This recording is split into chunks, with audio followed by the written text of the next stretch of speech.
এগুলো না আমার উপরে আপনারা একটা বাড়তি প্রেশার অ্যাড করছেন এবং আমাকে কিছু কিছু ভক্তের রোশনালে পড়ার উপায় বের করে দিচ্ছেন। তবে আপনি যে লাইনটা বললেন যে কারা বলছেন এটা পার্টিকুলারলি, নারী দর্শকরা বলছেন। শুনুন, আমি লাইফে আমার মায়ের কথা শুনেছি, আমার বউয়ের কথা শুনেছি, আমি ঠকিনি। সো নারী দর্শক যদি কিছু বলে ওটা মেনে নেওয়া ভালো।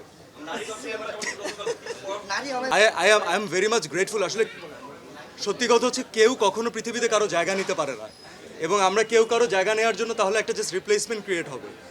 যার সাথে তুলনা দিচ্ছেন, he is an industry in himself. তো উনি এত বছর কাজ করেছেন এবং এত ভালো কাজ করেছেন, আমাদেরকে প্রতি বছর এত অসাধারণ ছবি উপহার দিয়েছেন। এটা তুলনা আসাটাও আমার জন্য অনেক বড় একটা প্রাপ্তি। তবে প্লিজ এই তুলনাগুলো কেউ করবেন না। This is my humble request to you. কারণ আমি পার্টিকুলারলি কাজ করে গেছি এই কারণে যেন আমি দ্য ভেরি নেক্সট সিয়াম আহমেদ হতে পারি। তো আমি সেই আইডেন্টিটির জন্যই কাজ করব এবং আপনাদেরকে ইনশাল্লাহ সিয়াম আহমেদ হিসাবে কিছু দেওয়ার ট্রাই করব। আপনাদের যদি মানে অনেক দর্শকের না, আসলে এটা হয় কি এক্সট্রিম ভক্তদের মাঝখানে এই জিনিসগুলো দেখা যায়।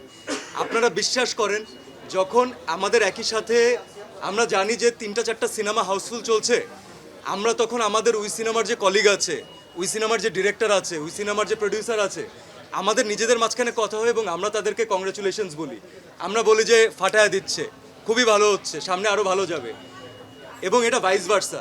অন্য একজন ডিরেক্টর আর্টিস্ট যখন দেখেন আমাদের সিনেমা হাউসফুল যাচ্ছে, গতকালকে থেকে আমরা কতগুলো ফোন কল পেয়েছি, রাইট? তো এই যে আমরা যখন আমরা খেলতে যাই তখন আমরা মাঠে সবাই একসাথে খেলি, কিন্তু তখন কিন্তু কে জিতলো কে হারলো এইসব জিনিস থাকে না।